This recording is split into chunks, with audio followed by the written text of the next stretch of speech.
தமிழ் சினிமாவில் முன்னணி ஹீரோவாக இருப்பவர் அஜித். இவர் நடிப்பில் தற்போது விடாமுயற்சி திரைப்படம் உருவாகி வருகிறது. இப்படத்தின் படப்பிடிப்பு இறுதிக்கட்டத்தை எட்டியுள்ளதாக தகவல்கள் வெளியாகியுள்ளது. இதைத் தொடர்ந்து ஆதிக் ரவிச்சந்திரன் இயக்கத்தில் தனது AK-63 திரைப்படத்தில் நடிக்க உள்ளார்.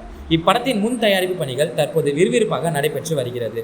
ஆனால் இப்படத்தின் அதிகாரப்பூர்வமான அறிவிப்பு இன்னும் வெளிவரவில்லை. இந்த நிலையில் நடிகர் அஜித் தனது நண்பர் வெற்றி துரைசாமி உடலுக்கு தனது இறுதி அஞ்சலியை அவருடைய வீட்டிற்கே சென்று செலுத்தியுள்ளார்.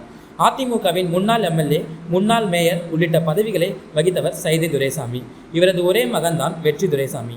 இவர் தமிழில் விதாத் மற்றும் ரம்யா நம்பீசனை வைத்து என்றாவது ஒரு நாள் என்ற திரைப்படத்தை இயக்கியுள்ளார். அஜித்தின் நண்பரான இவர் விபத்தில் ஒன்றில் சிக்கினார்.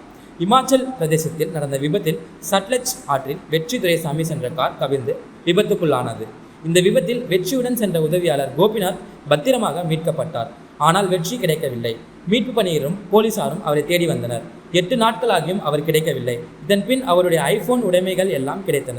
நேற்று வெற்றி துரைசாமியின் உடல் கிடைத்தது. பாறையின் அடியிலிருந்து வெற்றியின் உடலை ஸ்கூபா டைவிங் வீரர்கள் மீட்டனர்.